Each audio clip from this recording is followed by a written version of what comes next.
Bonjour ou bonsoir selon l'heure à laquelle vous nous regardez. Je suis chroniqueur audio et animateur de podcast à l'ODJ Média. Aujourd'hui, je vous lis fidèlement une chronique signée Ali Boualou, intitulée Kouti Lam Garba ou le dangereux nivellement par le bas.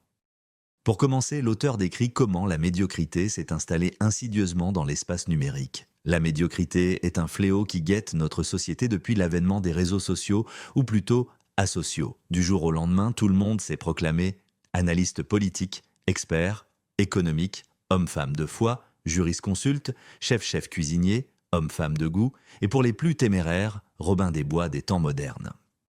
Entre l'envie louable d'informer et de transmettre, le désir de payer ses factures à la fin du mois, voire davantage, et l'appétence pour l'endoctrinement et l'influence subterfuge, chaque micro-influenceur y met du sien pour créer une connexion émotionnelle avec ses abonnés, pour ne pas dire followers, qui se matérialise en général par un imparable Kouti Lam Garba. Ce gage de bonne foi donne droit à tous les excès, à toutes les invectives, à toutes les menaces quand il ne s'agit pas de fake news publiées en connaissance de cause ou de lecture biaisée, voire incomplète des faits.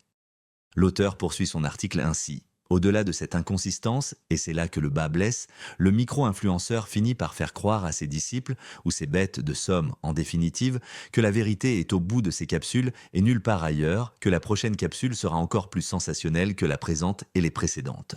Le micro-influenceur bénéficie du manque de soif de savoir et d'émerveillement de ses abonnés. Ces derniers associent de leur développement informationnel et non intellectuel et l'exploration du monde à leur gourou.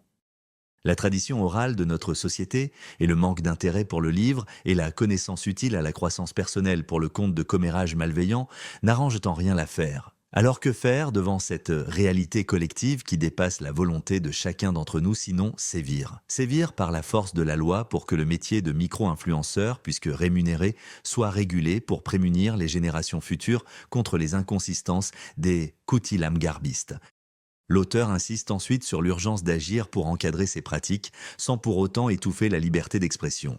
Elle ne s'agit nullement de porter atteinte à la liberté d'expression. Il s'agit plutôt de responsabiliser la prise de parole sur les réseaux sociaux à partir d'un certain nombre d'abonnés. Il ne doit pas être permis de jouer avec les sentiments des abonnés. Il ne doit pas être permis non plus de les endoctriner ou de les influencer à dessein. Le micro-influenceur se doit d'être honnête et responsable. Il doit impérativement maîtriser le sujet qu'il aborde dans ses capsules.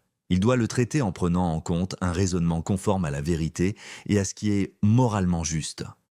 Le royaume du Maroc a besoin d'une société forte où le sentiment d'appartenance se consolide de génération en génération. Il devient plus qu'urgent de stopper le délitement causé par le nivellement par le bas que nous imposent certains micro-influenceurs. Merci de votre écoute attentive. On se retrouve très bientôt pour une nouvelle chronique sur l'ODJ Média avec la même exigence de clarté, de fidélité et d'engagement.